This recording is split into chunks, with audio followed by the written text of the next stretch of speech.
What is going on, everybody? Welcome back to another live episode of Dynasty Theory. I see a bunch of folks in the chat. We always appreciate the conversations going 24/7, not only in the Discord, but in the live chats as well. I'm John Bauer, find me on X at the Bauer Club.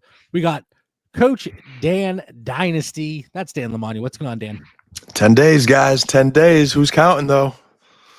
I can't wait. I mean, obviously, no shit. Obviously, I can't wait. But it just needs to get here. The NFL draft, of course. Mitch at Dino MC. What's up? What a weekend. That's all. Masters was awesome. The UFC fights, that card was so good. I mean, Patty's amazing. But dude, we're 2 weeks away. Like, the grind time's going. Trades are happening. Everyone's getting in the leagues being like, hey, you haven't paid yet. You haven't paid yet. You haven't paid yet. So, it's definitely time for the Dynasty calendar to finally flip and for everyone to start to get active again. In our One Dynasty Theory listener league, I was even having to get a little forceful with folks. A little bit. Get your butts in there. Make your payment. Or if you're not going to return, please let us know. But anyway, we don't want to spend too much time on that. Tonight, we did want to spend some time talking about some mid-tier wide receivers. Do they matter? Scott has done a tremendous job going over the war in his recent series, but then talking about kind of these mid-tier to lower end dynasty wide receiver 25 to 60. Shane recently put out a fantastic video talking about wide receiver twos from a production standpoint, but we're going to be kind of looking at it from a value perspective. And it's those wide receivers that are kind of bridging the gap between the elite and higher end, and then those guys that they're getting close to the waiver wire fodder. So like I said, talking about the wide receivers 25 to 60. Mitch, across the dynasty landscape in general, when we're looking at wide receiver, we're looking at valuing the position. What really is important to you? You look at longevity, depth. A lot of people talk about consistency. What stands out to you and what's important for you when you're going through your rosters? You're on mute. As long as we're not talking about the aging vets, that's the kind of a different category, right? But with these younger guys, I want guys that it's not just, hey, they're good wide receiver threes, or hey, it's a good wide receiver 4. I want to tell myself the story that these guys can end up being a wide receiver 2, or somehow, some way end up being a wide receiver 1, 5 or 6 weeks out of the season. That's what I'm looking for with these guys. Like I said, the aging ones, they're probably already wide receiver 2s. We just don't like them because of their age. But these younger guys, I don't want just the guy who's going to go out there and just be, I love Jameson Williams, but Jameson Williams' actual odds of ever being a wide receiver 2 week in, week out probably isn't going to happen fantasy-wise. I love him in the NFL, but that's not the kind of player that I want to really build my teams around. Dan, are you one to kind of gear more towards consistency, stability across your roster?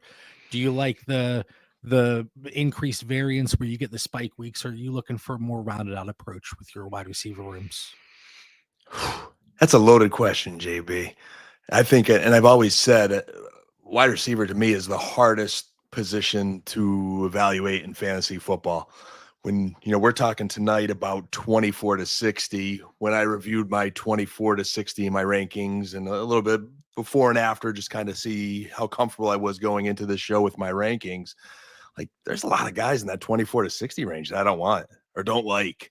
And that's difficult, but I'm worried about that cliff after 60, which there's some guys I might like in my rankings, or, there'll be flyers at some point in drafts, but it gets a little scary as you get down there. So in a lot of our leagues, which are start 3 wide receivers, I guess my answer would be, I want to get as much of a sure thing as I could potentially get, but that is not easy to do because, again, depends how your rosters is constructed. Are you heavy at running back and tight end or quarterback? You got to be weak somewhere, with the exception of maybe some of our favorite rosters that we have that we're really confident in the way we constructed. But I'm looking forward to diving in more tonight and just trying to figure out this wide receiver puzzle. Yeah, and I see the comment, Mitch, you just threw it up on there from John Paul Taylor, and that's kind of going to be one of the talking points here when I get to. But he says, I just sold JMO for a first and second next year. Yeah, I mean, I give a thumbs up if you're watching on the screen. Dustin says, Calvin Ridley scored 11.4 points per game and was wide receiver 27. I mean, I'm guessing that's the season long wide receiver 27, because we are going to get into Calvin Ridley. And when you look at it from a per game perspective, drops to wide receiver 41, but the point still stands. So, oh boy, there were so many guys to talk about. And I tried to get us to boil it down to 6 players. And anybody that watches the show, they know that is a challenge to get it down to 6 players. And looking at the theory behind it and the wide receiver position in general and kind of the dynasty landscape, you have young and productive wide receivers, right? Those are the elite of the elites. They're obviously extremely valued. And there's a reason for that, because you have youth, you have production, and then you have the young and efficient receivers, but they don't really get a ton of volume.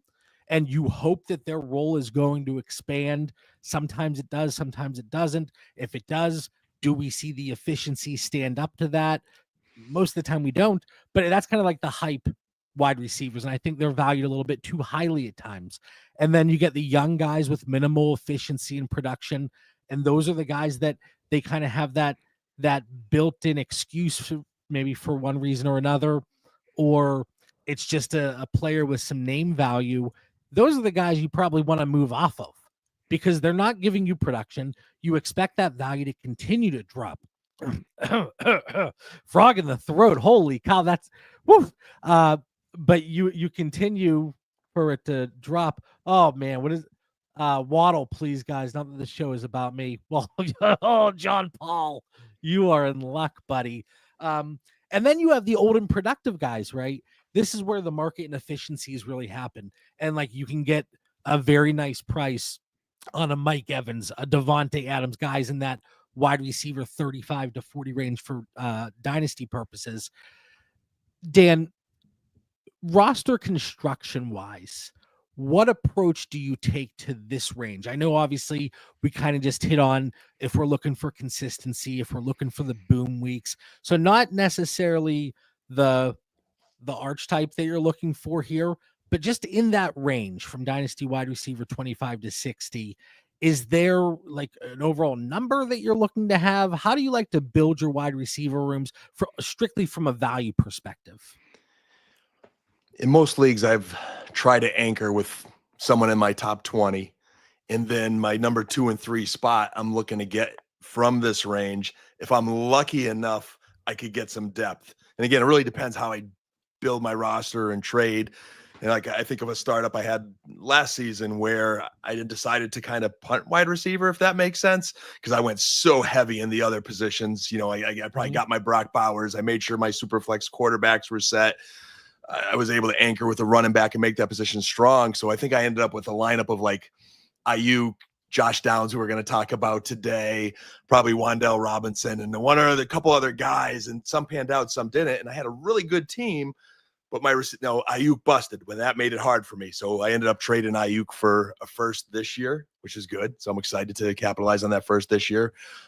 So I do want to get a couple guys from this list, John, and it just depends on how I'm building the roster. If I'm building a balanced roster and we're looking at tiers and I didn't go so heavy in those other positions, then I really hope to be strong. And it's just a matter of getting the guys I want. Because again, there's a lot of guys on this 24 to 60 range that I don't want as well.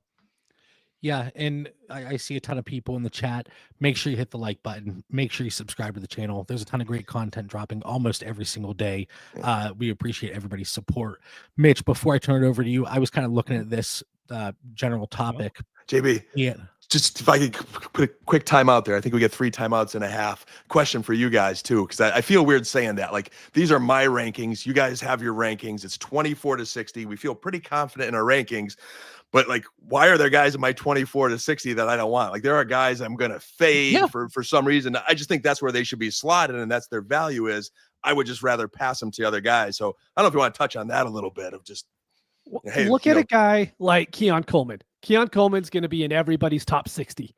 Do I want Keon Coleman on any dynasty team? No, because first off, Buffalo is a run happy team. They were like top 10 in run ratio last season. So it's what wide receivers do you want that's going to be in a high potent offense that has a chance to be highly targeted? They're going to score a lot of points, and someone that can continue to gain dynasty value. Keon Coleman, we have the hype. He's the young guy. Xavier Legette was someone that Ray and Scott talked about last night on Dynasty Chill. Make sure you check out that show. It was fantastic. But Legette, he's valued around there because he's young. That's why. He was on the field enough to probably not lose his job next year. But is there ever a chance he's going to go out there and get a 23% target share, get 80 catches for 1,000 yards and 3 touchdowns? No. And that all, I mean, Dan, the question itself, Mitch, the explanation there, and it falls into one of those buckets. And I always talk about buckets, but young with minimal efficiency or production move at value. Like they have the name recognition. They have that baseline value when they were coming in. There was hype around Keon Coleman. People liked the landing spot. Yeah, there were questions about his collegiate profile, but there were still a lot of supporters. And go back and look on X, look on Reddit threads. There are a lot of people that were in on Keon Coleman. And because of that, you still have that opportunity to move them. But like you said, Dan, there's some guys, especially depending on your build, you just don't want. Like Xavier Legette, if I can cash out on him, like you look on Fantasy Calc, Xavier Legette and Calvin Ridley are back to back. Give me Calvin Ridley. Yep. Like yes, it looks a little bit different if you're not a contending team whenever the season rolls around, but you would hope there would be some type of market. So it's a great question, Dan, and it's something that you probably look to move off of wide receivers in that range cross-positionally, or you look to package up, or you look to move out for a draft pick, and maybe you have to add something to get there as well. But I think those are things you can do if you find yourself, whether it's a startup or an existing league, where you have these wide receivers and you're like, this is their value, but I don't want them. There are opportunities, I think, to pivot off of that. That's why I think it would be important for our listeners, you're subscribing to DD Fantasy and they're following your tiers, JB, that are very well thought out, or following our shows to know, hey, get in that trade channel. There's more context around those tiers. Just because that's where their value is, they're not necessarily the guys that maybe we would fade. And that could guide our listeners when they're making trades. They got to have their own conviction at some point. Oh, 100%. And that's why I love whenever we have the channel in the Discord. It's strictly for my tiers, and I get challenged on them all the time, and it challenges my conviction on certain players. I love that. And then we're talking about it. I'm like, you know what? Maybe I had the blinders on. Maybe, or just full disclosure, I didn't adjust based on something that happened, and that's something that needs to take place. So going back to the roster construction, how many wide receivers in this range? Before I turn it over to you, Mitch, I hate to say it depends, and I hate to say there's that gray area, but it does depend, because if you have that balanced approach that Dan talked about, where maybe you went for a cornerstone wide receiver earlier in your startup, and then you have the top end super flex quarterback as well, if you have that one anchor wide receiver, that's when I like to backfill with these types of guys. I saw Calvin Ridley mentioned in the chat. Jawan Jennings is a guy. I saw Jacoby Myers. Those are always the guys that, are you really missing out on that much production from like wide receiver 18? Probably not. But can you bank on that production year over year, especially these guys that are getting older? That's where you really have to question how you want to build your teams. But then, like Mitch, we have a couple rosters in co-managed leagues where we have like 3 high-end wide receivers. Mhm. I don't want to have a situation like that where I then also have a ton of receivers in this range. When are you going to start them? Unless it's like a super deep league, right? That's the problem. Like, I want to make my sit start decisions stupid easy because I admit, like, there's times on Sunday mornings I've set my lineups and I'll end up picking the wrong name. Not because I'm doing an accident, but just because it's a 50-50 chance and I lost that 50-50 bet. It happens quite often. And so definitely if I can make the decisions a little bit easier with roster construction, I'm doing that each time. Dukester, thank you. All right, Dan, and can we get some additional context here very quickly? Is it 12 team super flex, tight end premium, one quarterback? So let's look at this as if it's 12 team super flex, small tight end premium. Dan, 204 or Khalil Shakir? I go with Shakir. Looking at my 204 range, that's just on the cusp of. There's some guys I like, but I really know what I'm getting with Shakir. He seems to be like the one sure thing in Buffalo, so I would lean Shakir. But I'm with you, Dan. The problem with the 204 right now is you're kind of 14 team, one quarterback. Oh, okay. Yeah, I will take Shakir. That's deep, man. We need that. I need that sure thing. Well, sure thing. I get what you're saying. And we've talked about the semantics of it all before, so I don't want to bore people. But in a 14 team, one quarterback, I think I'm on board here with Shakir. 25 years old, just got a nice contract. I know. And it's a wide receiver room for the taking. Maybe they bring somebody else in, but Khalil Shakir, I think he has separated himself, but ultimately, how much does that give you? But for the 18th pick overall in a one quarterback league, what are you going to get? Sounds like Khalil Shakir. You're hoping they turn in to Khalil Shakir. Yeah. And then the other one here, Sinnott for Bateman. If he could get Bateman, smash it. Smash it. I'll take Bateman there. Bateman there as well. And where is it? Here we go. Tom, man, love me some Dandy Nasty. We're turning it up, boys. There we go. Yeah, we go with the all capital letters in our handles. We do got to separate yours out. Nope. I like it that way. It has to stay now. It's not changing ever. Yeah, at this point though, I think we gotta stick with it. Cody, Shakir, and Bateman agree. Shakira too. Her hips don't lie.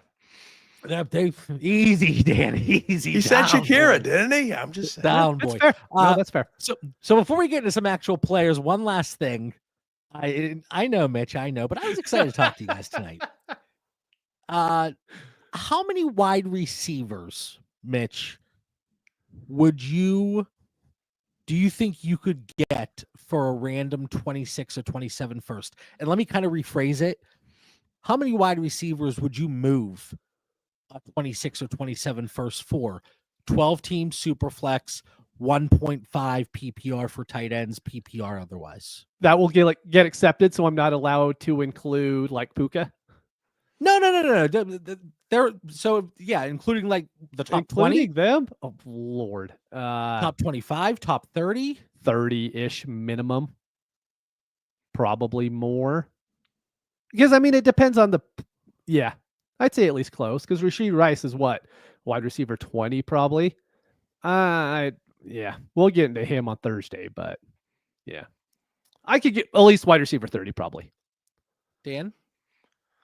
That might be a little bit deep for me. I might be more like, I'm probably in that range, the 25 to 30 range.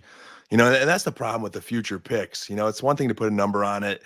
I do see a lot of activity. I know we all see a lot of activity for, future first, and you're getting that offer with a running back receiver coming away for your first. And a lot of times those guys you get offered just don't excite you. I'm more than happy to trade my future first. But it's got to be a guy that I'm going to be happy with for a few years. There's got to be some youth there and some talent. So if you look on Fantasy Calc, again, it's based on real trades, but we always talk about the asterisk there with some of the funky trades that we see go through. For wide receivers, it looks like there are about 36 right ahead of that 26 and 27 first. I'm closer to 20. Like there are 20 that without a doubt. So I'm looking at my tiers, and Mitch, I see you in there. Yeah, I'm I in there. see you in there. So 24. Sorry, 24. So does Without a that go doubt. through your tier 6, your Travis Hunter tier? Correct. And I So think you wouldn't move a first for. We'll get to him here in a second. Pickens, no first. No. Terry McLaurin. No, I have them Flowers? tiered together because I do believe that is the value, but I don't think there's a reason. You wouldn't pay a first for Jalen Waddle. No. We need to get these players. This is Well, we're going to get into Guilty. Jalen Waddle here in a second, and we're I getting hope George so. Pickens. Is that why you pushed me towards those two guys right there? Yes, I did. I almost did it on purpose, trying to, make a good segue there. All right. Well, there we go. I think important, like context addition there, JB, is when, like the timing is so important. So you said, hey, there's 20 guys I feel stoked, like no 24, doubt, 24. 20, 24. Mitch and I were a little closer to 30. I think like at this point in time, the right answer might be closer to JB's, because when you get past that 24, you get into this uncertainty range. Where are some of these guys going to go in the draft that we have clustered into our rankings? There's, guys like Pickens that, boy, talent-wise, he's there. Head case-wise, I'm not going near that right now. Maybe if there was some shift in season later on, I would consider something. So I think there's a bubble of guys that, no, I wouldn't do it for now, but I'm watching to see where they get drafted or how they perform later on. All right. Well, Mitch, because you were pushing me in this direction, you wanted to get moving along here to actually talk about some players. We do have 6 that we want to talk about. Oh, and in the comments, let us know on the 26 or 27 first discussion where you kind of line up close to me at that wide receiver 24 mark, that just without a doubt you're okay moving that pick. Now, again, we're assuming a random pick. Clearly, it's never truly random, but if you have a team that's just absolute dog shit and it's like, okay, that's a locked in 101, things are going to change a little bit, differently here. John Paul, thanks, man. Appreciate you. 14 team Superflex PPR, Mitch. He's got Hertz, Bryce, AR, Puka, Ladd, Neighbors, McMillan, Freiermuth. He has the 113, 207, and 211 and 4/3. How many running backs would you shoot on here?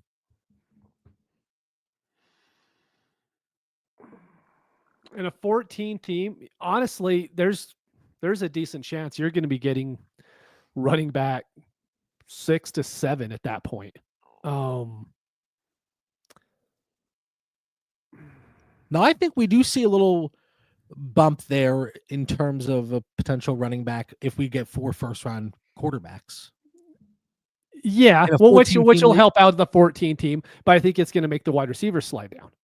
It's just how I see 14 teams playing out. So, I would hammer running backs as much as I possibly could there. I wouldn't, like, in that late second, I wouldn't be touching a wide receiver. There's no wide receivers that are coming out that I'm going to feel super confident in, but you give me like a Ray Davis last year, who was probably going, in that range as far as overall draft value. He was playable for some weeks. I like this build overall, though, in the 14 teamer. You have Hertz, obviously. You have Puka, Ladd, and Neighbors. And then, you're going to need some depth, but obviously that's a little bit easier said than done in a 14-team league.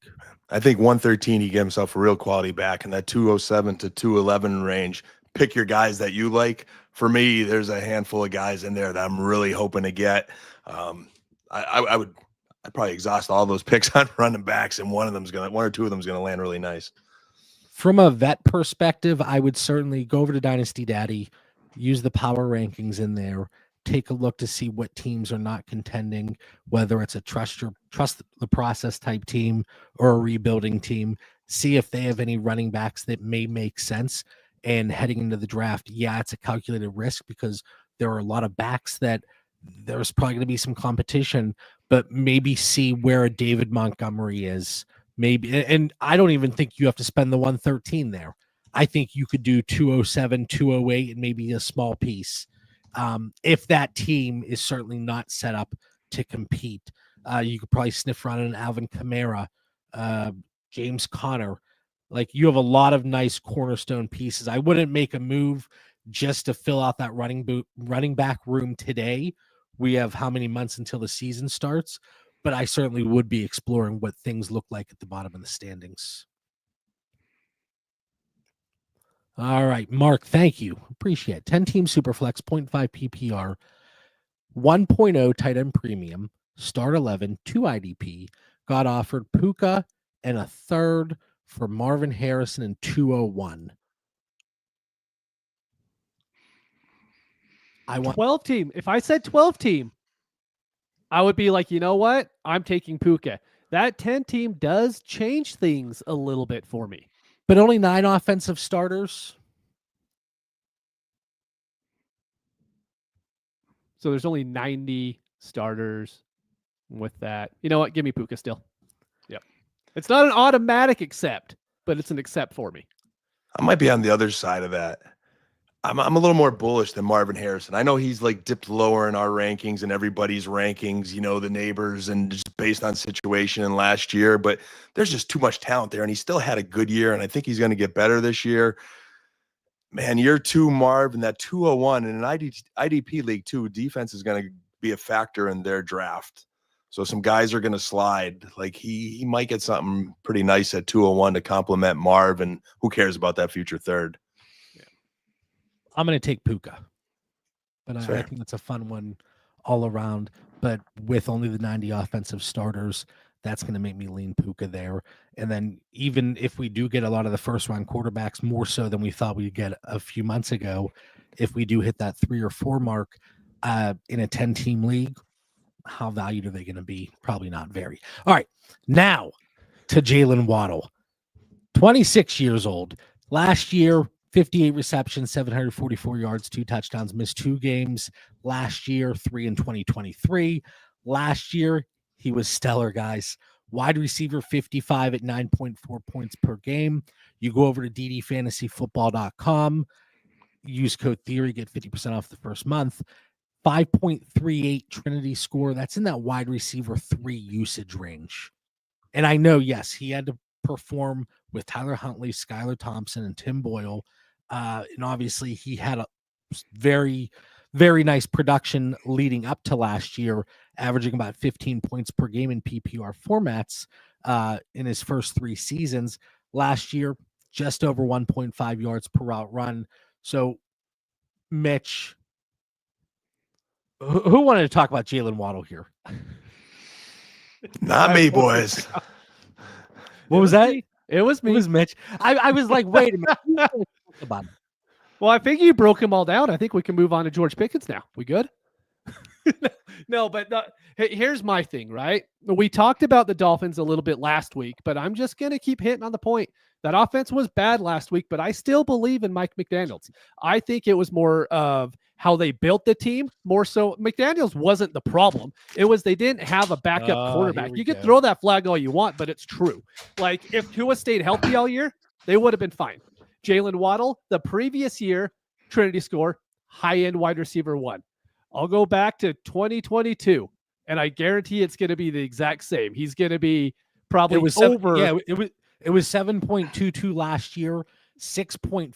Yeah, so he's right there. So he's right there. They had a bad season. I am not going to kill the guy who is the best wide receiver we're going to talk about all night because they had a bad offensive year. Like, that's not something that I'm going to do. So I'm willing to buy into Jalen Waddle again, and I'm willing to pay that 26 first or 27 first that John wasn't willing. Granted, you will kind of pry the 27 first from my dead hands right now just because the community thoughts behind it. But if we're talking just value in a vacuum, I am more than happy to move those future picks. Pick one of them for a Jalen Waddle. Here's my challenge. 2 things. One, I heard you say you believe in their coordinator, Mike McDaniel, and I do believe there's an offensive mind there. So I know where you're going with that. But I think he's losing that locker room and losing that team and I'll go back to watching Hard Knocks. I know it's made for television, but there's enough red flags there where I think he's going to be fired, and one of the next coaches fired. 2, we look at Jalen Waddle. He'll turn 27 in November.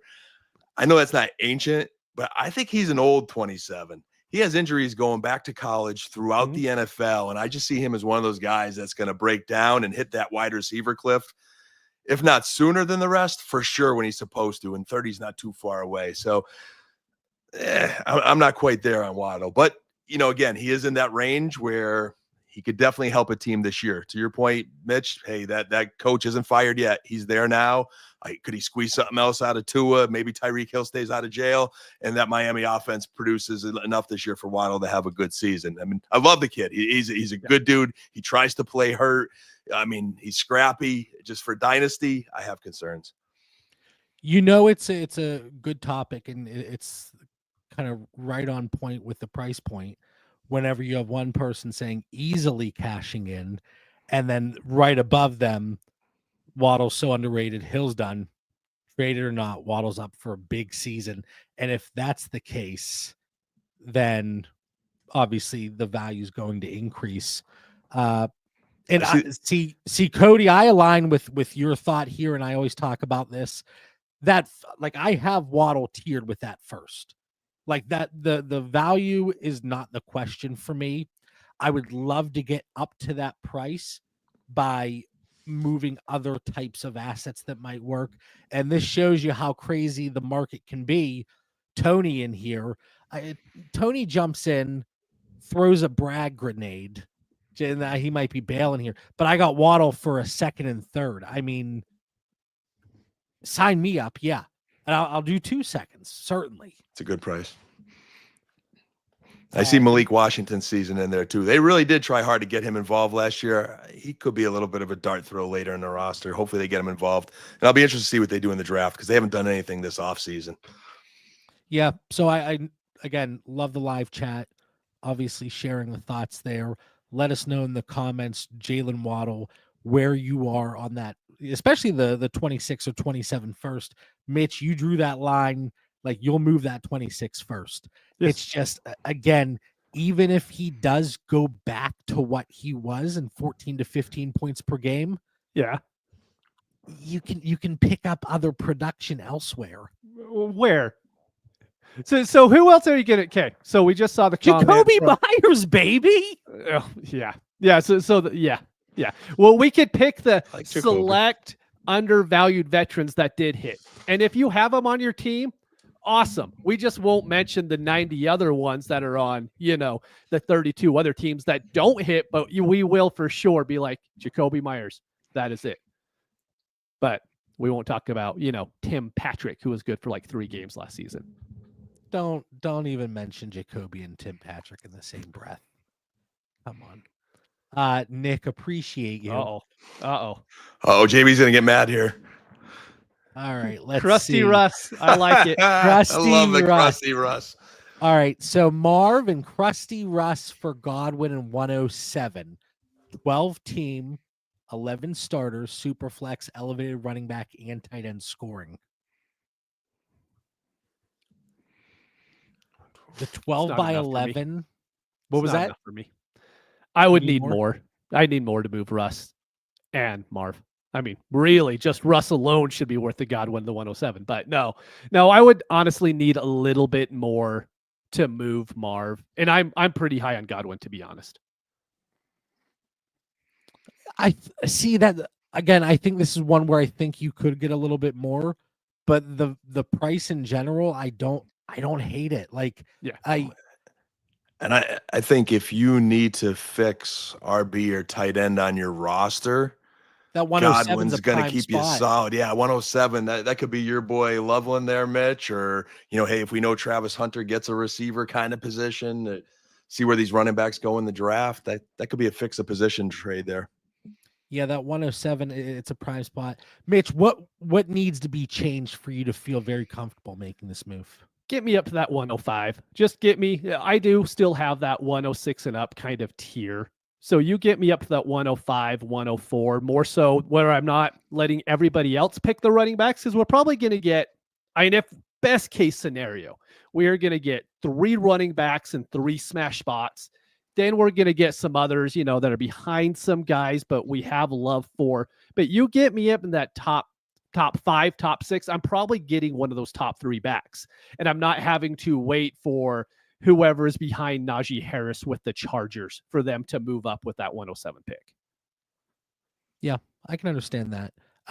Again, and it's kind of a bet on how you think Marvin Harrison in that Arizona Cardinals offense is going to progress or not in 2025, because we know like Dynasty is such a long-term game, but is it really? We talk about how quickly things can change, and if Marvin Harrison does not get off to that hot start in 2025, we're certainly going to see a dip in his value. If he does, he's going to be valued where Neighbors is. And so that's the hard thing with him is, without a doubt, if he has that bad early season, it'll affect him. If he has a good one game, it'll immediately boost him back up to wide receiver 6. So he's a pretty hard one to keep and move on your teams. You know what I mean? Yeah, Nick saying couldn't get a better offer, and I can certainly appreciate that. But I mean, the deal's done already, but just in general, don't rush it. And then he also went from 5 to 4 shares of Marv, assuming that's a fairly high exposure. So I can understand wanting to diversify a little bit. And he's contending. I think you could have gotten a little bit more, but again, like, it looks like he tried. I think wasn't able to do so. In a bubble, I lean Marv here.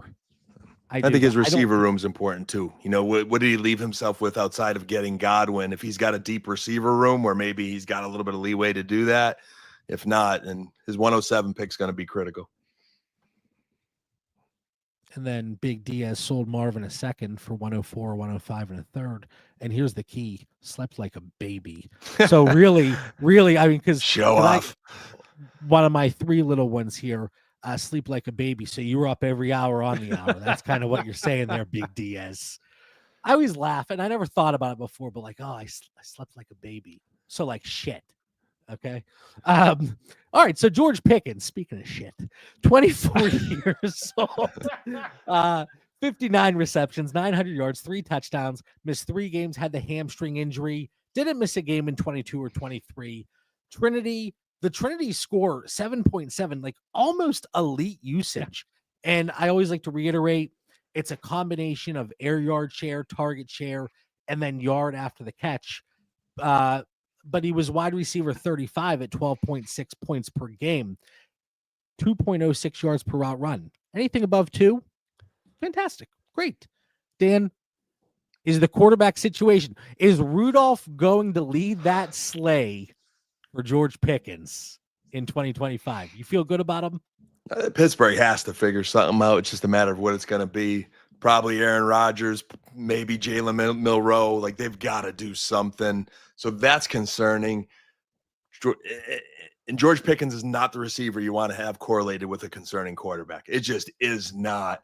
I mean, he went backwards last year statistically. Again, even though you said that volume was they try to force feed him and get him the ball in different ways. He pains me more than anything, because there was a time, I'm a Georgia guy. I saw his upside. I know it was an injury that set him back. I knew what he was supposed to be.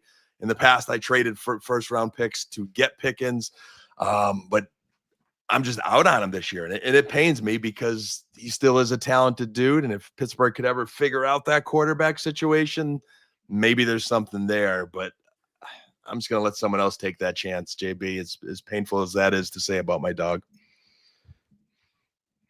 Mitch, where are you on this one? So here's my thing. I'm willing to have one pass catcher with Pittsburgh, whether you like Pickens, whether you like Metcalf. I mean, I put Pat Freiermuth in that same boat, because here's the thing.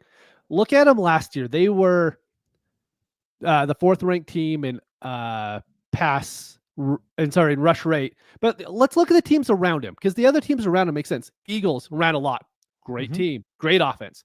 Baltimore ran a lot. Great offense. Green Bay, they're always going to run a lot. Great offense. You have Washington, great offense. Detroit, great offense. And then you have Pittsburgh, not a great offense, not scoring the ball, still wants to run. Like, I can't buy into that. And I love, like, Jackson Dart. Let's say they draft Jackson Dart. He goes there. He's the starter. It doesn't make me love Jackson Dart even more knowing that he's going there. And it doesn't make me love the wide receivers even more knowing that he's going there. So give me one of the guys and I'll probably not hedge. I'll probably have one and not the other. But I have such a hard time buying into this offense outside the running backs that, I mean, I would be more than happy just to have neither of them on any of my rosters because I really don't think it's going to affect your like championship win rate one way or the other. Talked about it to kick off the show with the different types of wide receivers. Young and efficient without volume. He's not young and productive necessarily when you're not eclipsing 13 points per game in this past season. But again, like you can chalk some of that up to Arthur Smith. You can chalk some of that up to Justin Fields playing quarterback for a portion of the season. Obviously, things got a little bit better whenever they had Russ playing. And I know we had a conversation about this a while back. Was it elite whenever Russ was throwing the ball? No, but it was still better than whenever Fields was out there.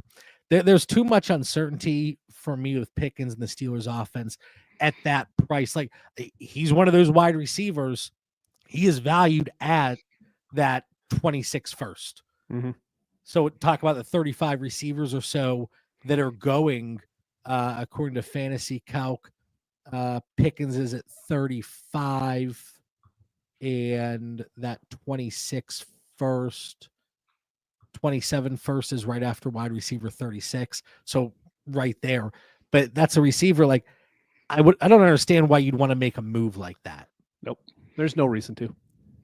So if we're talking about Waddle at his price, which is, right before 109, or like Tony, a second and a third, or George Pickens at that 112, like I can't justify either one. I certainly can't justify George Pickens.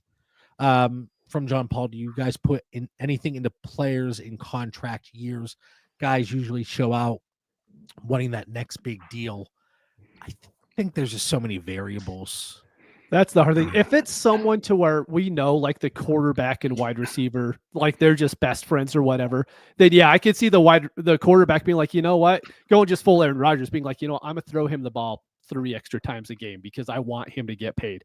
If that's the case, yeah. But if we're just talking about two random players, quarterback, wide receiver, first year coming in, then no, I'm not really looking into that at all. Running backs, a little bit more. I think running backs can get a little bit more juice, but wide receivers, so much has to go right for one of them to even get a target to start with. And then you're telling me that, hey, it's a contract year, so the quarterback's going to throw them more. It has to be a pretty special scenario for me to want to do that. Yeah. I think who's going to be throwing Pickens the ball again? Again, I guess maybe some Rudolph is here, but like. And that's kind of the question with the receivers. We go back to a year ago with T. Higgins. Hey, we were optimistic. He's a contract year. We liked him. But I think I can remember hearing you guys say, I definitely remember you saying it, Mitch, hey, he's going to be leaving Joe Burrow. Where, does he necessarily go to a better or worse situation? Pickens, I think it's the one probably thing other than his raw talent that I am holding on to, because I don't know what else motivates that guy. But like he's just miserable all the time. So I think he at least wants to get paid. And even though he's he might stay relevant and there is talent here. But I think this is the importance of, we talked about 24 to 60, and especially like in this, 24 to 36 range, who's your guys? If I'm going to draft right now, yeah, we all have Pickens and Waddle ranked there, but I'm probably fading and letting someone else take them and taking one of the guys that I really like in that range. And then the only way I would personally take Pickens or Waddle is if they slid a little bit, beyond the ranking value that we have. Yeah, it's, again, Pickens, he certainly isn't going to be one of those guys that if you're rebuilding or you're gravitating a little bit more towards a younger build, that is going to be that desirable, because I think we can expect his value to go down a little bit in 2025. And I'm still not certain he's going to be a Pittsburgh Steeler in 2 weeks' time. We've seen the Steeler organization move on from Chase Claypool after he announced a draft pick by the Steelers in round 2. And then they said, thanks for making the announcement. You're out the door. well, I don't know if I'd want George Pickens near the mic, but if they were to do that, that would not shock me. So moving down a little bit further. So those are just a couple of guys in the 25 to 36 range. So looking at some of the mid-tier guys. Josh Downs, about to be 24 years old. Wide receiver 35 at 12.6 points per game in 2024. 6.36 Trinity, just under that low end wide receiver one usage. So he was at 12.6. Pittman, 10.2 points per game. Like we talk about efficiency, Josh Downs was there over 2.2 yards per route run. What are our thoughts on Josh Downs? Like it's so hard to look at this range and think, I want to go out and get these guys, especially when there are these questionable quarterback situations. This was my guy here, and my guy for a few reasons. So I have him. Now you mentioned him mid-tier mover or a tier down. I have him with Pickens and Waddle in that range. He is the guy that I would let someone else take Pickens, probably Waddle, and I would be so thrilled trading Josh Downs. I also think he's easier to obtain than Waddle or Pickens. I think he slides. He is probably more mid-tier in most other people's rankings, so he's going to fall to me. I think he's currently the best receiver on the Colts, as much as I like Pittman. The only concern I have is the Colts, which it could be boom or bust. Like they either A-Rich figures it out, or maybe, hey, minus Giants coaching, Danny Dimes revives himself there. One of those two guys you kind of hope gets enough out of that passing game, because there's a bunch of talented receivers there, and I think Josh Downs is their number one. Remember, you're watching here live on YouTube, you're listening back to the feed, hit the like button. It's just below. And then make sure you subscribe to the channel, because we have so much great content each and every day on the DD Fantasy Football YouTube channel. Mitch, I want to phrase this one a little bit differently. So we talked about Jalen Waddle just a couple minutes ago. We talked about George Pickens as well. Is there a pivot from one of those two that you'd be looking to make to get Josh Downs? Or is it you would just prefer Waddle at cost? I would prefer Waddle at cost over Josh Downs. But the more I look into Josh Downs, I was looking at the whole Colts offense today, and it's crazy. Anthony Richardson was literally worse at everything in 24 than he was as a rookie. And the whole thing with him as the rookie, it was, oh, hey, he doesn't have any experience, and so he needs experience. The more experience they got, the worse he is. Like everything, bad throw percentage was 28%. Looked up Daniel Jones, 15%. You look up on target rate, 58%. Daniel Jones, 79%. And it's not like Daniel Jones is good. I'm just saying that if this is the competition, Anthony Richardson, the only thing he has is like, hey, I could run a little bit. But we know the Colts, they need more than that at this point. And so, I hope, for Anthony Richardson, he goes out, he balls out, he figures it out. But best case scenario, that happens, they run a lot. If Daniel Jones ends up being the starter by week 6, I think Josh Downs is one of those guys that I was talking about earlier, who instead of being the wide receiver 3 or 4 that he is right now, all of a sudden he's a wide receiver 2, because we know he can do it skill-wise. Then all of a sudden you get a quarterback who can actually get him the ball to where he can make plays after the ball's thrown to him. Yeah, I really, really like Josh Downs, and I love him at his price right now too. Yeah, I'm looking at some trades here on Dynasty Daddy. And again, I was trying to look for ones that aren't just larger package deals. 202 for Josh Downs, 12 team start, 10 full PPR. DeAndre Swift and Josh Downs for 206 and 209 in a start 11. Again, you're hoping those picks at that range, that we're all going to have our favorite rookies, especially as we sit here pre-draft. But as we get landing spots, as we now know draft capital when the NFL draft rolls around, we're going to see a little bit of a tier break there between those early seconds and mid seconds, in my opinion. Everything's all roses right now. It doesn't stay that way, unfortunately. So, Dan, I think a lot of folks are on board here with Josh Downs being somebody that we could be looking to acquire. Yes, he's kind of in that weird range. Again, fantasy calc wide receiver 43, a player that I'm fairly neutral on when you look at things. Like I would love to do like what plus do you think, and this can go out to the chat as well, what plus do we think we could get on top of Chris Olave for Josh Downs? I think in a lot of situations it can be something substantial. Olave is so polarizing though. Absolutely. I mean, I'm still kind of bullish on Olave. I have him in a different tier ahead of Josh Downs. I just do, but I just need him to stay healthy and have a quarterback. So there's so much risk there as well. What about DJ Moore for Josh Downs in a 26 first, 12-team start 11? I think because of the age factor, if you're giving me a 26 first, that's a nice deal. Well, both ways. I love DJ Moore too, but I like that. Mitch, any thoughts on that one? There's a little. Sorry, Mitch. You might. I think the only little more risk there with DJ Moore is he could blow up this year with Caleb Williams. There's that little part of me that you might end up regretting that if you're a contender. I can see the DJ Moore side on this one without a doubt, because the ceiling for DJ Moore is just so much higher. I mean, that offense, they could end up. I wouldn't be shocked if they end up having to throw the ball 650 times, and Caleb doing that, DJ Moore is going to get 160 targets, and then you're going to be more than happy with him, to where Josh Downs' ceiling probably with Daniel Jones is 120 to 130 targets. I kind of laughed myself about this question, not because it's a bad question by any means, John Paul, but would you take Jaden Reed over Waddle, Pickens, and Downs? The other three guys, despite their flaws, they see the field. Yeah. Jaden Reed, and that's no fault of his own. Put him on the field.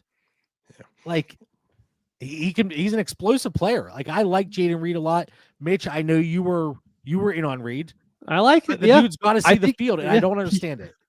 He has all the talent in the world. He should be the wide receiver one, but he's not. So at this point, and their coach came out and said he doesn't believe in having a wide receiver one. So I won't have any Packers wide receivers on my rosters. There's just zero reason to do it. I like that he brought up Jaden Reed though, because when I was preparing for the show and going through my rankings, I remained bullish on Reed. Like I'm not gonna, and we've talked about him in recent episodes where we're all kind of down on him because of that situation only.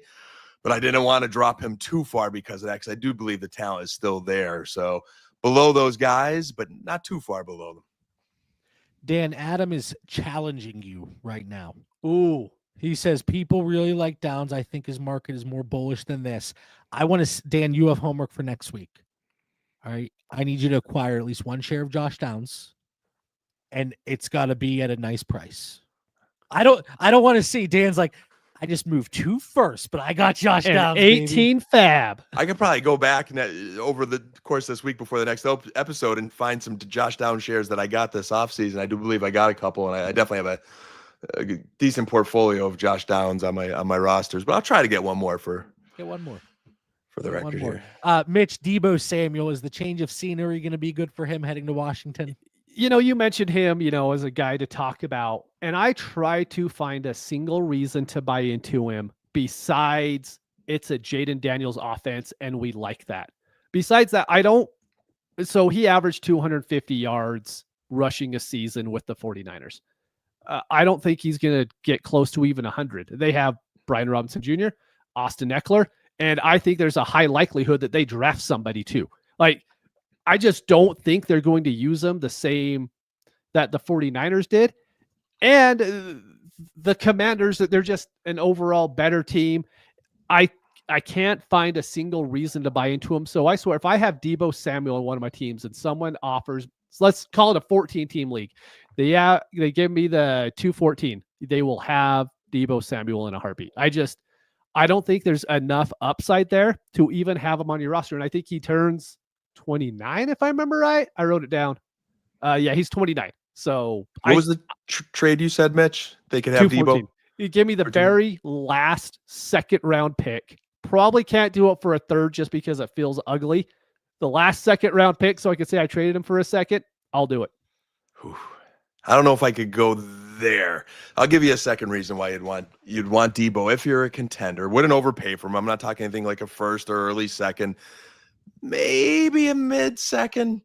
But like, I think there's the Dan Quinn factor and the fact that Washington paid him mightily to be another weapon on that offense. Like, I think they are going to truly utilize him. I think he's going to come in the best shape of his life. He admitted to being a little bit overweight.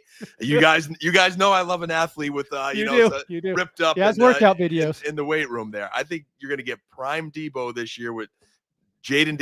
Your Jaden Daniels factor alone, Mitch, was good, but I think I love Kyle Shanahan in a lot of ways, but when things don't go well, he's not a fun guy to play for. And I think there were some issues in that locker room. Dan Quinn's a motivator, man. And it's just prime time for Debo Samuel. I think you're going to get one good year, maybe 2 good years where he could help your dynasty team. They ran more than they passed last year. I mean, so that's the thing is it's not even like it's a pass happy team. They want to run the ball, and they should because they run the ball extremely well. I just don't think Debo gets the Debo role that we all try to, pigeonhole these college prospects into. Oh, hey, he's going to be the new Debo. I don't think Debo is Debo anymore, to be honest. In shape, well-paid Debo, motivated, red zone Debo. I think you're going to see a lot of pay dirt there from Debo. I have the first part of the equation down. I can admit to being a little overweight over the last season. Maybe I'll get into the best shape of my life here soon. Certainly not paid yet, like good old Debo. Okay, moving forward here. We say deep cuts. These aren't like hidden gems, wide receiver 100 and beyond. Never heard of them before. But deep cuts in terms of the range that we've looked at. So we're now in that 49 to 60 range. Who wanted to talk about Calvin Ridley? Because I'm stealing your thunder for a minute. Must have been me because I was happy to talk about both these guys. But go ahead. You tell me why Calvin Ridley is bad. And I'm going to tell you why he's good. Or are you going to be on my side? I'm on the right side of history wow. here because Calvin Ridley, he's certainly over the age that Dan is interested in. Dan said once you hit 27, he's out.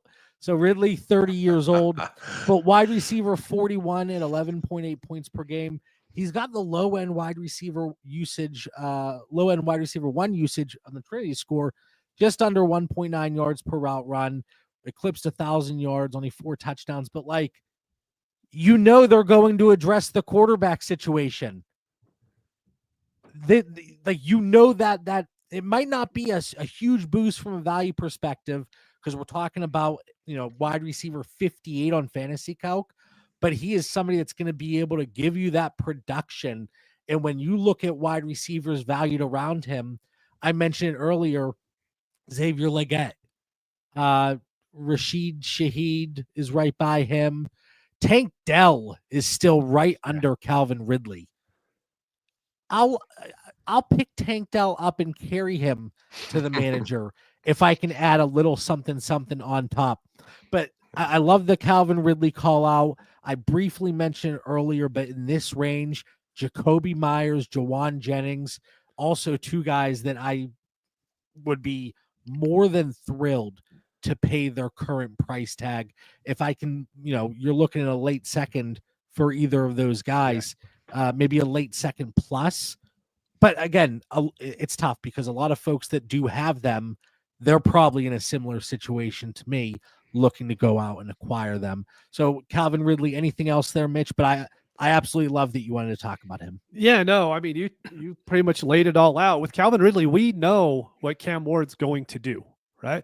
He is going to target Calvin Ridley because he has nobody else to target. That's just who there is. So I would not be shocked if there's 140, 150 targets going Calvin Ridley's way, mainly because there's no one else to throw to. So and there's always a caveat to that. When we say, hey, there's no one else to throw to, usually it doesn't live up to the hype. But we know Calvin Ridley can be targeted, does earn those targets. So while I know he isn't the best name at the world, he is going to outproduce by far that late second value that I am more than happy to get him on my teams.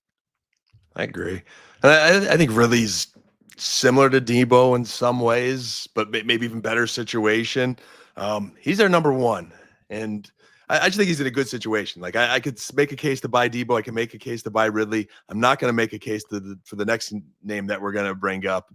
But Ridley, even though he is 30, all right, I have no issue with 27-year-olds, JB. 30, I'm getting there. I don't necessarily want to build my roster around these guys, but I think he's a talented guy who, went through some challenges in life, came back, and those 3 years that he's had it together and has been healthy, he's got 3 1,000-yard seasons. So you know what you're getting in Calvin Ridley. And he remains in a good situation as the number one guy in Tennessee. So in this range, put him on my roster, no problem. I'd be happy to have Calvin. I think you have a fan, John. That's all I'm saying. That's all I'm saying. I mean, what can I say? And I see John Paul's comment. I low-key like Christian Kirk in Houston with Nico getting the coverage. I really like Christian Kirk.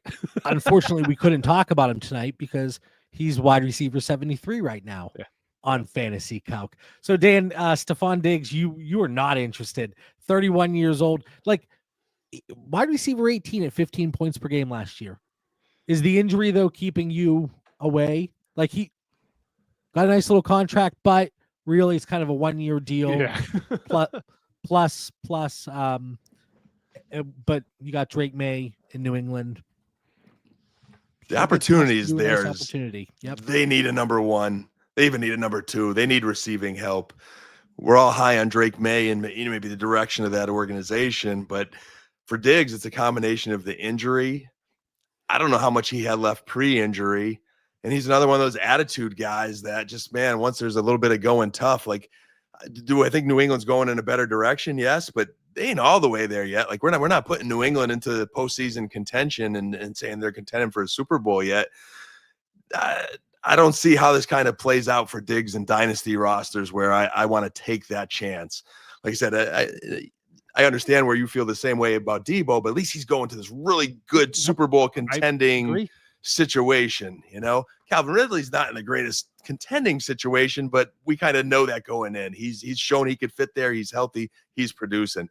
There's just too many ifs for Diggs. So for that reason, I'm out. I love it. For like Drake May and the Patriots, great move, smart move. Give that money to Diggs. They had more than enough money to spend.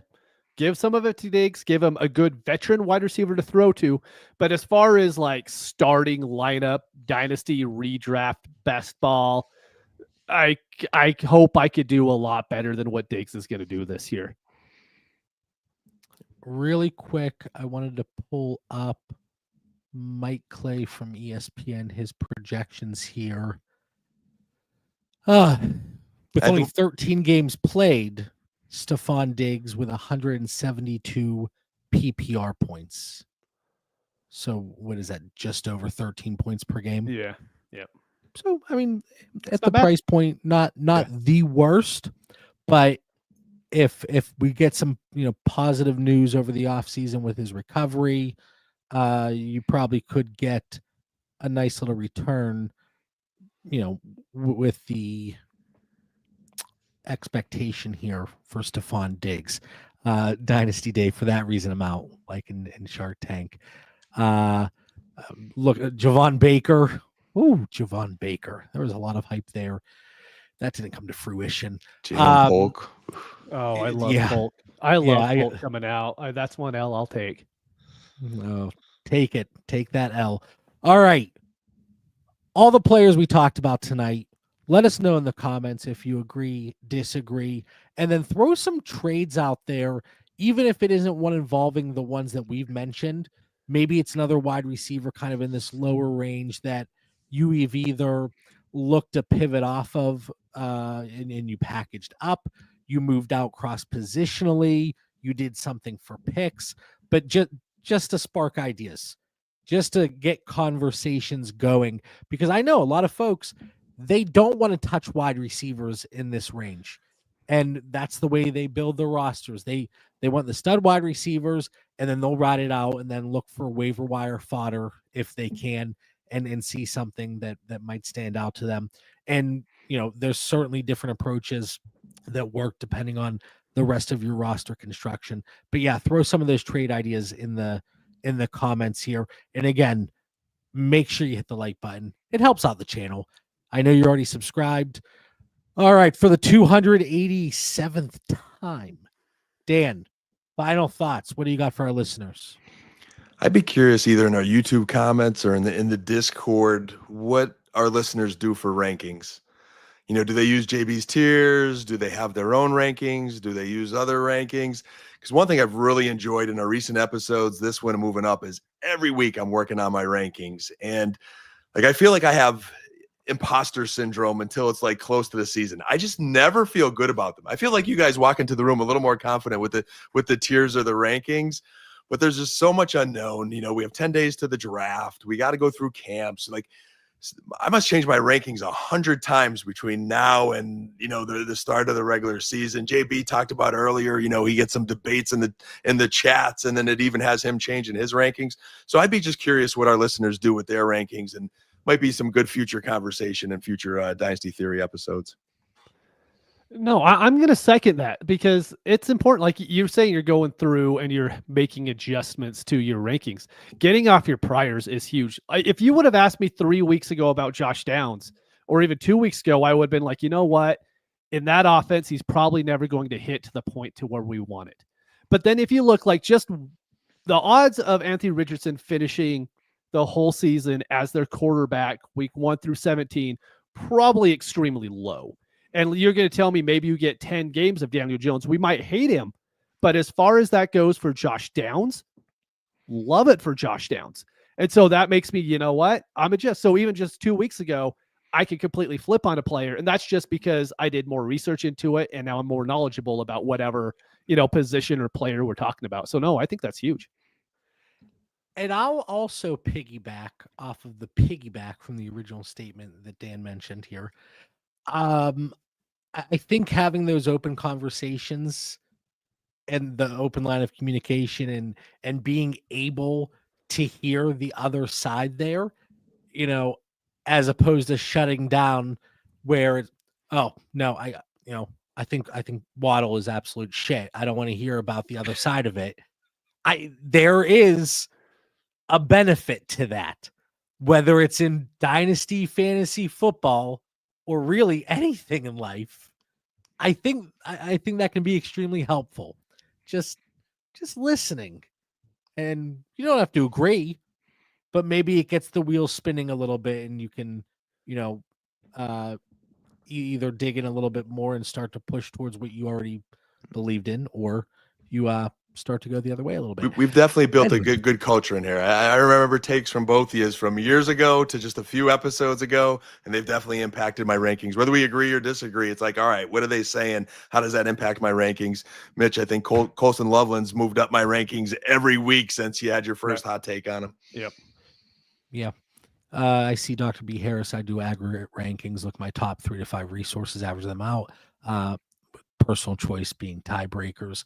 I saw a comment earlier that just straight rankings are so tough, don't even do them, you know, and that's kind of get a cop-out response from me in situations where, I have them tiered together, you know, but you still have to feel good about those tiers, because otherwise I can go to the bottom of this tier and still feel okay, but should they really even be in that tier? And that's where the larger discussion comes into play. All right, running a little bit long tonight, but hopefully you all enjoyed the conversation. Again, the chat was absolutely fantastic. Make sure you like the video, subscribe to the DD Fantasy Football YouTube channel, and then we have a ton of NFL draft content. I know Brandon and the team and Scott behind the scenes were working on the schedule, so stay tuned because there's going to be a lot of things coming from the DD Fantasy Football crew. For Mitch Sorensen, Dan Lamagna, I'm John Bauer. We'll catch you right next week. Peace.